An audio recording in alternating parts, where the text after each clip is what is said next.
détenteur de l'alliance, c'est celui qui a contracté l'alliance. Celui par qui elle est effective, c'est mon prédécesseur. C'est mon père. 1 Roi 18, 44. Est-ce qu'on peut mettre 1 Roi 18, 44 sur l'écran? À la 7e fois, il dit, voici un petit nuage qui s'élève de la mer et qui est comme la paume de la main d'un homme. Élie dit, monte et dis à Akab, à-t-elle descend afin que la pluie ne t'arrête pas. Dans la version d'Arby, on dit un nuage de la taille de la main d'un homme. Dans la version Parole de vie, on dit une nuée grosse comme un poing. Jusque-là, j'avais l'habitude de regarder, de lire ce verset et de m'appesantir sur le fait que Élie était sur la montagne et que donc il devait prier. Mais récemment, j'ai lu ce message et quelque chose a frappé mes yeux.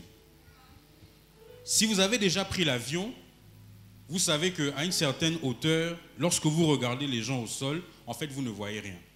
Vous voyez juste des points. Et je me suis posé cette question. Comment le serviteur fait pour voir un nuage qui a cette taille depuis le sol? Parce que la Bible dit, le nuage, un petit nuage, comme la main d'un homme. Voilà la main d'un homme. Ça veut dire qu'il est capable de voir un nuage de cette taille depuis le sol. Ça m'a béni parce que j'ai réalisé à ce moment-là qu'il y a des choses que je ne peux voir, que si quelqu'un me dit où regarder, que si quelqu'un me dit ce que je dois regarder. Le deuxième point, c'est que c'est à la 7e fois qu'il a vu le nuage. Il a regardé 6 fois, il n'a pas vu le nuage. Ça veut dire que quand bien même tu peux être proche de quelqu'un, ce que tu découvres est fonction de la durée de la relation que tu as avec cette personne. Ça veut dire qu'il faut que tu regardes plusieurs fois pour découvrir la vérité derrière la réalité que tu as découvert. Dans le cadre de l'alliance, c'est la même chose. Il y a des choses, il y a des vérités que tu ne peux découvrir que si tu es en alliance avec un type d'homme, homme avec grand H. Je peux ne pas connaître le Dieu de l'alliance, mais si je connais l'homme de l'alliance, il me montrera le Dieu de l'alliance. C'est pour ça qu'il est nécessaire de s'approcher sincèrement, de s'approcher avec vérité de celui que l'on a identifié comme étant le détenteur de l'alliance. Isaac bénit Jacob et il lui dit, tes frères seront assujettis, tu domineras sur tes frères. Sauf que Isaac n'a que 2 fils, Ésaü et Jacob. Donc quand il dit tes frères, ce qu'il dit en sous-entendu, c'est qu'il a plusieurs fils. Sauf que ce que Isaac dit quand il bénit Jacob, ce n'est pas lui qui l'a vu, c'est Abraham qui l'a vu. C'est à Abraham que Dieu a dit ta postérité sera nombreuse. Ça veut dire que quand Isaac bénit Jacob, il ne bénit pas Jacob sur la base de ce qu'il a vu, sur la base de ce qu'il a découvert, mais sur la base de ce que Abraham a vu. En d'autres termes, Isaac parle sur la base de l'alliance de son père et non sur la base de son alliance. C'est pour ça qu'il est nécessaire, qu'il est important que tu saches qui est détenteur de l'alliance. Maintenant, pourquoi est-ce que c'est important de découvrir, de savoir qui est détenteur de l'alliance? Si le contrat de l'alliance est négocié par mon prédécesseur, j'ai la responsabilité de connaître le contenu, les tenants et les aboutissants. Pourquoi est-ce que je dois connaître les termes du contrat? Vous connaissez l'histoire de Jacob avec Joseph. Jacob envoie son fils vers ses frères pour voir comment ils vont. Et lorsqu'il s'approche, lorsqu'il est près de ses frères, il complote pour le faire mourir. Mais Ruben s'interpose et dit non. Ne répandez pas son sang. Petite parenthèse, Ruben comprend à ce moment-là qu'on ne fait pas couler le sang de la postérité n'importe comment. Parce que la Bible dit, voici la postérité de Jacob, Joseph. Ruben comprend que le sang du fils ne doit pas couler n'importe comment, parce que le sang du fils est un instrument de l'alliance. C'est pour ça qu'on prend la Sainte Seine.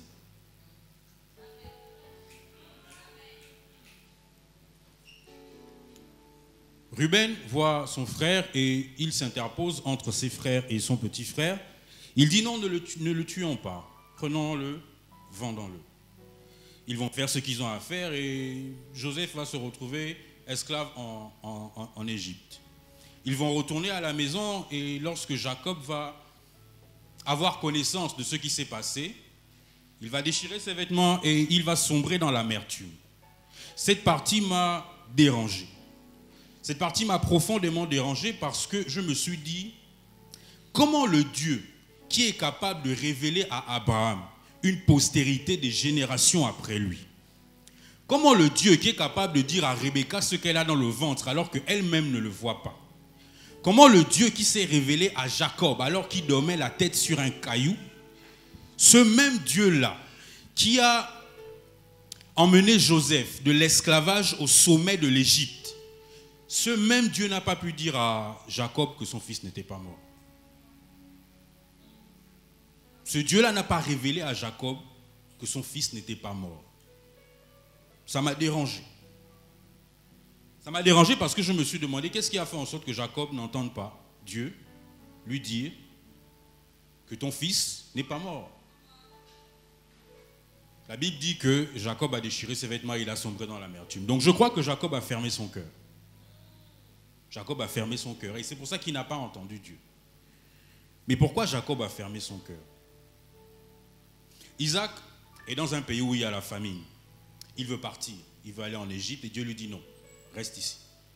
Ce qu'il fait en Égypte, ce qu'il fait dans le pays où il y a la famine, il sème, il met quelque chose en terre et il récolte la bénédiction et la multiplication. Il pose un acte de foi et ce qu'il récolte, c'est la multiplication et la bénédiction. Sauf que ça, il a vu ça quelque part. Il a vu ça quelque part, il a vu ça à Morija sur la montagne. Il a vu son père poser un acte de foi et récolter de Dieu la déclaration de bénédiction et de multiplication. En d'autres termes, la vie d'Isaac est basée sur ce qu'il a vu son père faire. Est-ce que je peux vous suggérer que lorsque Dieu dit à Abraham, emmène-moi ton fils, ton unique, sur la montagne, en réalité, Dieu avait le projet de se présenter à Isaac. Il n'avait pas l'ambition de le tuer, mais il voulait se montrer à Isaac. Mais vous allez me dire, mais dans la Bible, on dit que non, il voulait le sacrifier. D'accord? Mais j'entends Dieu dire à Moïse que tu ne peux pas me voir parce que si tu me vois, tu meurs. Ça veut dire que lorsque Dieu se manifeste, il y a quelque chose qui doit mourir. Ça veut dire que lorsque Isaac a été sur la montagne, il y a quelque chose en Isaac qui est mort. C'est pour ça que lorsque Isaac pose des actions plus tard, ce ne sont pas des actions basées sur la chair, mais basées sur l'esprit, sur ce qu'il a vu. En d'autres termes, le Isaac charnel est mort ce jour-là. Si c'est vrai,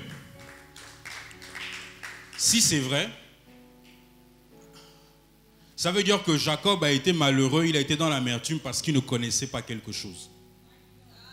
Jacob a été malheureux, il a vécu dans l'amertume parce qu'il ne connaissait pas une facette du Dieu de son père. Jacob a été triste parce qu'il ne connaissait pas un terme du contrat. Jacob ne savait pas que le Dieu de son père, Isaac, et de Abraham avait le chic de mettre les fils sur l'autel. Si Jacob le savait, il aurait compris qu'en réalité, Joseph n'est pas mort. Mais les émotions de Jacob ont pris le dessus sur ce que dit l'Alliance. Parce que Dieu dit à Abraham, ta postérité. Ça veut dire qu'il y aura toujours une postérité. Or, la postérité de Jacob, c'est Joseph. En d'autres termes, Joseph ne peut pas mourir selon l'alliance qu'Abraham a avec Dieu.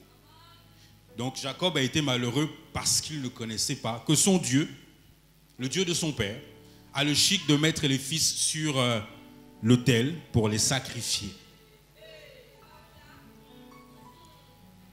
Pourquoi je dis ça? Genèse 37, 32. Est-ce qu'on peut mettre Genèse 37, 32?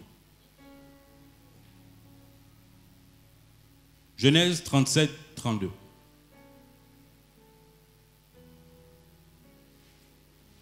Ils envoyèrent à leur père la tunique de plusieurs couleurs et en lui faisant dire, voici ce que nous avons trouvé, reconnais si c'est la tunique de ton fils ou non. La suite dit que Jacob a regardé et il a dit, c'est bien la tunique de mon fils. Jacob a été mis en pièces. Si on relit ça, 32. Si on relit ça, il dit, ils envoyèrent à leur père la tunique de plusieurs couleurs en lui faisant dire. Ça veut dire qu'ils ne se sont pas présentés devant leur père. Ils ont envoyé la tunique avec la commission. Que regarde si c'est pour ton fils. Autrement dit, personne n'a dit à Jacob que Joseph était mort. Personne ne l'a dit. C'est Jacob qui a déduit lui-même que Joseph était mort. Mais Jacob dit que Joseph est mort parce qu'il est sous le coup de l'émotion. Ça veut dire que tu es en danger quand tes émotions te font dire ce que ton alliance ne dit pas. Ça veut dire que tu mets ta destinée en difficulté quand tes émotions parlent plus que ce que l'alliance dit. Mais pourquoi c'est dangereux? C'est dangereux parce que 2022, l'année de tout est possible, sera ce que tu auras décidé, sera ce que tu auras écrit. D'accord? Prends garde à écrire ce que dit l'Alliance. Pourquoi? Si ton écriture a la capacité de faire rentrer les choses du monde où il n'y a pas de forme, dans le monde des formes, c'est que tu es digne d'intérêt pour Satan. Parce qu'il peut faire rentrer ce qu'il veut par toi. En d'autres termes, quand Jacob dit que Joseph est mort, Jacob ne dit pas ça selon son Dieu.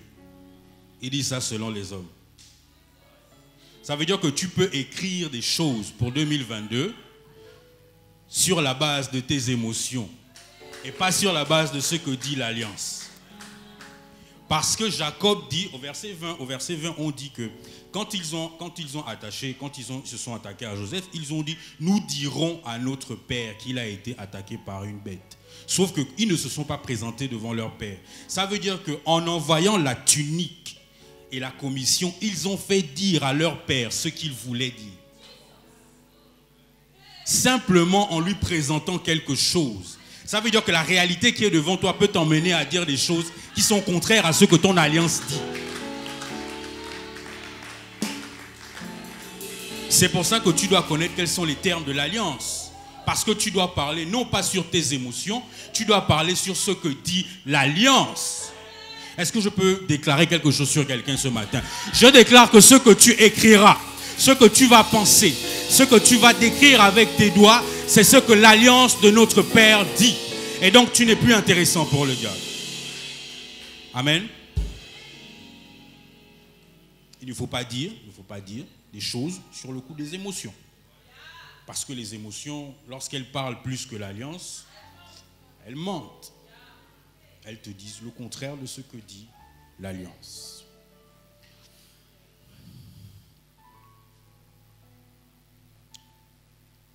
Les termes de l'alliance. Si connaître les termes de l'alliance me donne des informations sur ce que Dieu va faire pour moi, cela m'indique aussi quel engagement mon père a dû tenir.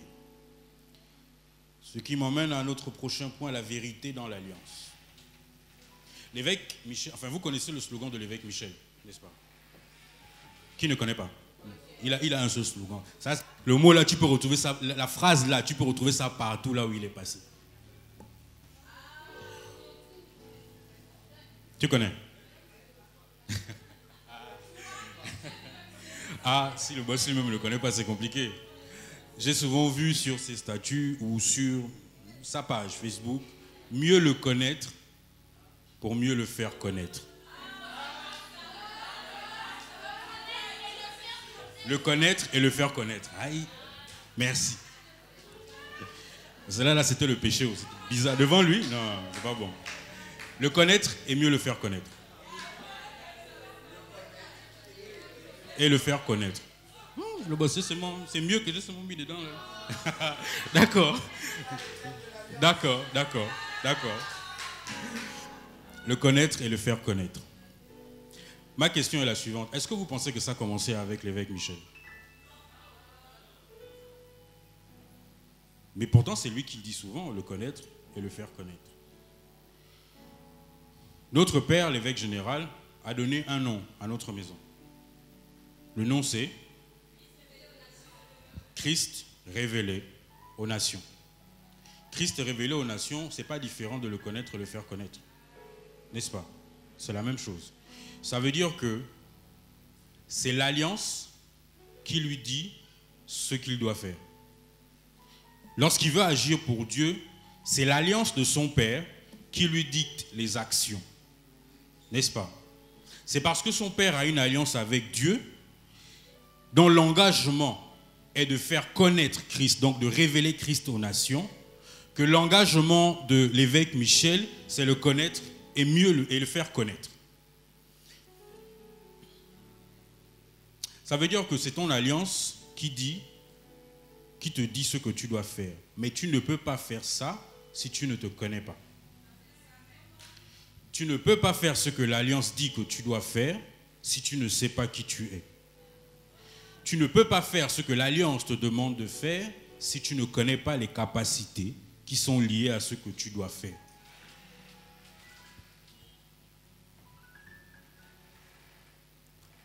Pourquoi c'est important? Joseph est jeté en prison à cause des rêves. Joseph est en prison à cause des rêves.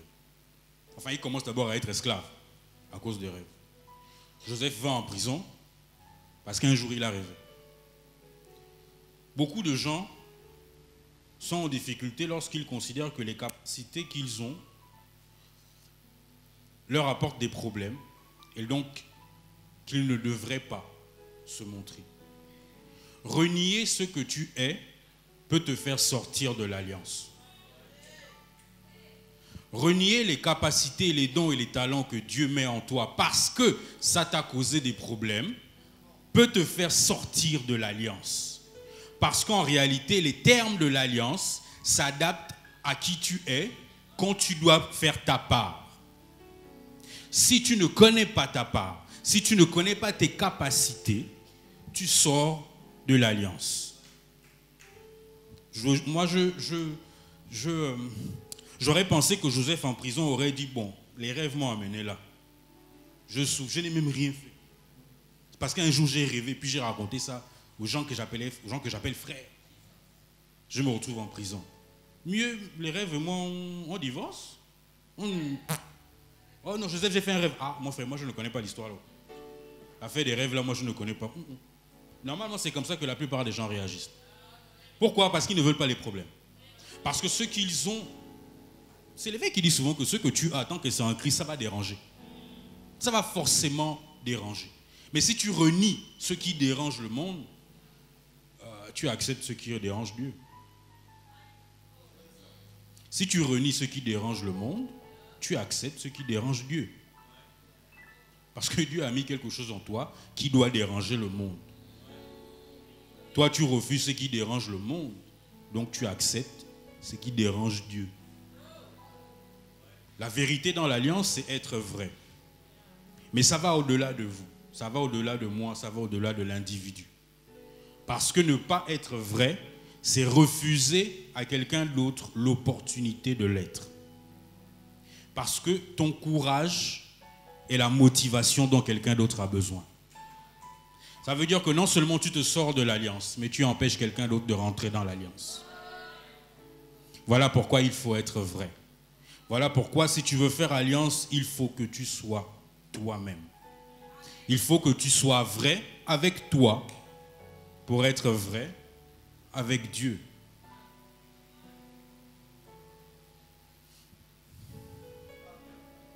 Amen. Il y a un bon père. Un bon père. Un bon père. Puisque Dieu ne ment pas, il remplit toujours sa part du contrat. Pourquoi, dans ce cas, est-ce que je dois remplir la mienne? Parce que si Dieu m'a dit, je te promets la richesse, Dieu ne ment pas, il va me donner la richesse. Donc, moi, je n'ai pas besoin de faire des pieds et mains pour faire ma part. Je recevrai de Dieu. Il a dit. Mais pourquoi c'est important que je fasse ma part?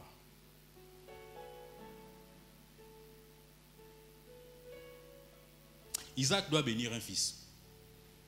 Isaac doit bénir un fils et donc il appelle son fils aîné. Ésaü. Ésaü est le fils aîné. Ça veut dire que, de facto, Ésaü n'a rien fait. De facto, le droit d'aînesse, c'est pour lui. Donc, la bénédiction du premier-né, c'est pour lui. Mais il n'a rien fait pour ça. Il est juste né le premier. Comme il n'a rien fait pour ça, et que ça lui est dû simplement parce qu'il est né en premier, tant que Isaac n'a pas déclaré ça de sa bouche, donc tant que ce n'est pas devenu effectif, c'est une promesse. N'est-ce pas? Sauf que cette histoire nous apprend qu'en réalité, en ce qui concerne la promesse dans sa vie, Ésaü a fait ça. Il a salué à distance. Pourquoi il a salué la promesse à distance? Parce que celui qui a reçu la bénédiction à sa place avait un allié. Parce que celui qui a reçu la bénédiction à sa place était en alliance avec quelqu'un. Parce que celui qui a reçu la bénédiction à sa place n'était pas seul. Écoutez, Isaac dit à Ésaü, prends ton arc, va me chasser un gibier. Tu le chasses, tu le tues, tu le prépares et tu me l'apportes. Isaac dit ça à Ésaü parce qu'il sait qu'Ésaü sait faire ça, n'est-ce pas? Sauf que ce qui est dangereux là-dedans, c'est que comme c'est beaucoup de choses à faire, ça va prendre du temps à Ésaü. Ça va prendre du temps à Ésaü, mais ça n'a pris même pas une heure à Jacob. Pourquoi? Parce que Jacob n'a pas fait ça. C'est quelqu'un d'autre qui a fait ça pour lui. Elle est probablement allée derrière la maison, elle a tué l'agneau, elle a coupé, elle a préparé, elle a donné à Jacob, tiens, prends l'assiette, va chez ton père. En d'autres termes, l'alliance peut te faire gagner du temps dans les choses qui te prendront plusieurs années.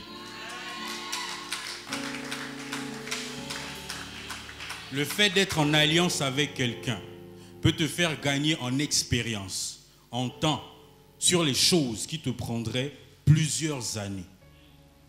Mais ça n'a pas seulement pris plus de temps à Ésaü. Ça l'a empêché de recevoir. Parce que alors qu'il était seul et que son père croyait, pensait que si il le lui demande, c'est parce qu'il est capable de le faire. Alors qu'il a fait tout seul,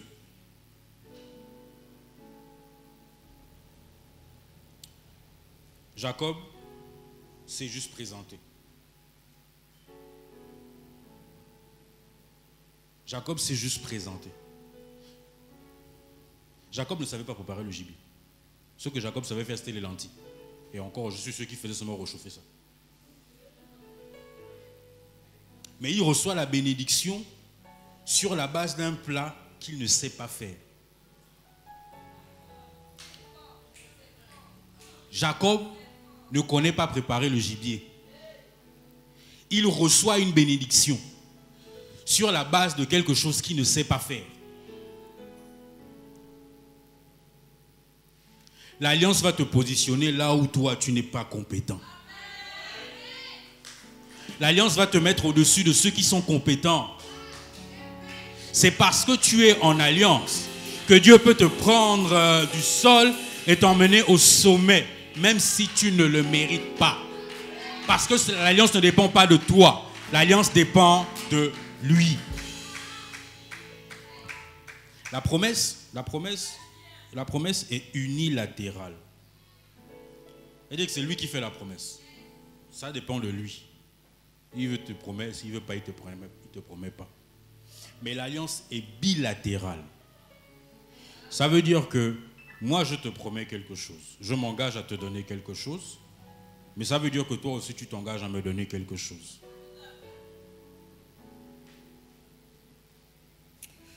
Quand Dieu te dit, par exemple, que je veux te rendre riche. Je veux te rendre riche. 2022, je te rends riche. On dirait qu'ils n'ont pas bien compris. 2022, hein? Dieu te rend riche. 2022, hein? Dieu te rend riche. Là, vous n'avez pas compris, 2022, Dieu te rend riche.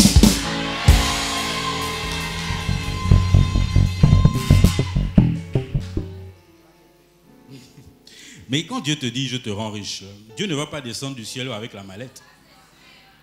Non. Dieu ne descend pas du ciel avec la mallette et dit, ah ma fille, Dieu t'avait dit non. Tiens, bien mon fils, je t'avais dit. Non.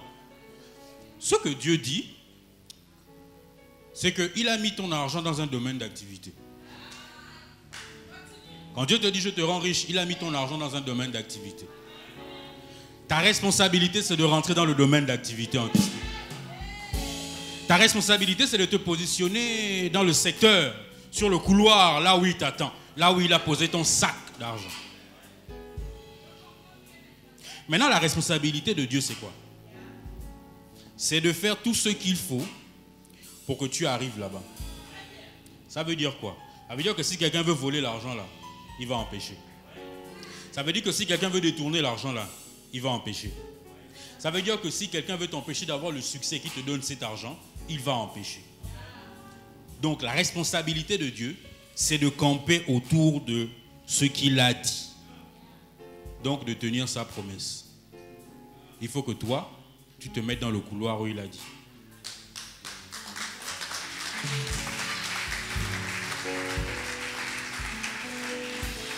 Parce qu'il va te donner la victoire. Il a dit, je te rends riche. Et s'il a dit que ton domaine d'activité ou ton secteur, c'est la musique, par exemple, rentre dans la musique, tu verras toi-même que ce que tu vas écrire, ça vient du ciel. Et puis les gens vont acheter ton disque. Tu te demandes pourquoi? C'est parce que tu es en alliance. C'est parce que Dieu a dit, et ce qu'il dit, il fait. Amen. Bon, comme le boss a dit, je pense que je prêche bien quand même.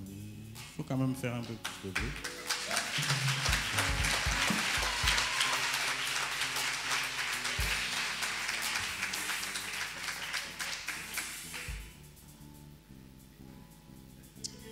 Je comprends, mais... Le fauteuil.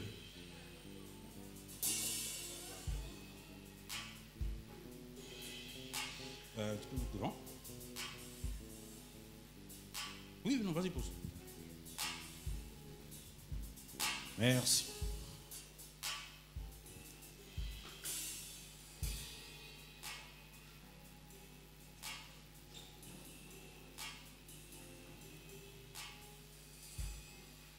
Frère, joli, c'est ton jour. Non, acclamez bien pour lui, on ne fait pas ça.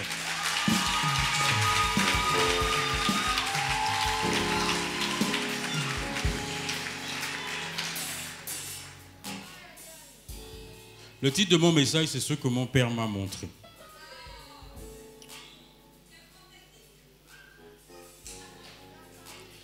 Lui, il joue le rôle du père. Pas de mon père, du père. Oui, il y a la nuance. Il joue le rôle du père. Pour que lui, il montre quelque chose à quelqu'un, il faut qu'il y ait la personne à qui il montre la chose. Bien. Prends une chaise, peu importe laquelle.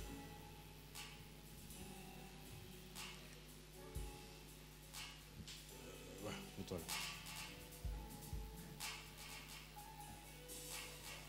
On acclame pour lui.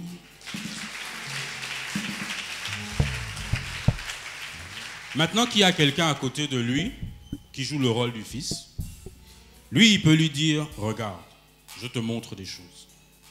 S'il lui dit, par exemple, regarde la caméra, c'est parce qu'il lui a dit, regarde la caméra, que lui, il peut voir. Mais comme je l'ai dit, quand j'ai parlé de 1 Roi 18, 44, ce n'est pas parce qu'on lui a dit, regarde la caméra, qu'il peut se lever. Il voit la caméra, c'est la réalité. Mais s'il veut voir la vérité qui est cachée derrière la caméra, il faut qu'il demande à son père, montre-moi mieux la caméra.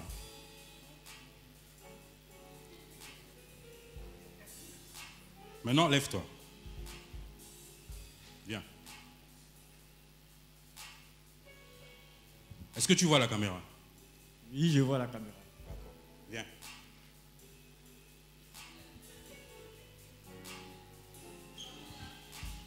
Est-ce que tu vois la caméra? Oui, je vois la caméra. Bien. Est-ce que tu vois la caméra? Oui, je vois la caméra. D'accord. Parce qu'on lui a montré la caméra et qu'il l'a vue, et la réalité et la vérité derrière la réalité, il est capable de voir la caméra, peu importe l'endroit où il est. Donc, après que ton père t'ait montré ce qu'il y a dans l'alliance, tu vis l'alliance quel que soit l'endroit où tu es.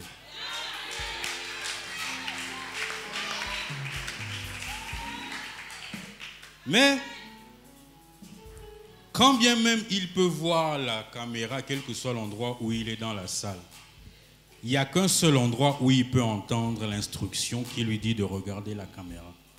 C'est à côté de son père. Ça veut dire qu'il y a des choses que tu ne peux pas découvrir si tu ne connais pas celui qui a l'alliance.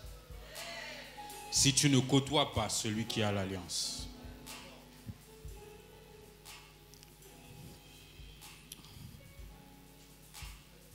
Tourne-toi vers... Pour parler avec lui lorsqu'il était à côté, il n'avait pas besoin de crier. Puisqu'il était à côté. Donc, lorsqu'il lui a dit, la plupart d'entre nous n'avons pas entendu ce qu'il lui a dit. N'est-ce pas? Sauf que là-bas où il est, là il est avec vous, il est dans le peuple. Pour qu'il entende ce que son père lui dit, quand il lui dit regarde la caméra, son père est obligé de crier. Crie. Regarde la caméra. Sauf que parce qu'il a crié, en parlant à son fils, vous tous vous avez entendu ce qu'il a dit. N'est-ce pas? Donc vous bénéficiez de ce que dit l'Alliance parce que lui il est avec vous. Vous n'avez pas compris. Vous bénéficiez de ce que dit l'Alliance parce qu'il est avec vous. D'accord, vous avez compris. C'est mon Père qui a l'Alliance. Si mon Père est avec moi, le Dieu de l'Alliance est avec moi. Si je suis avec mon Père, le Dieu de l'Alliance est avec moi. Tu peux...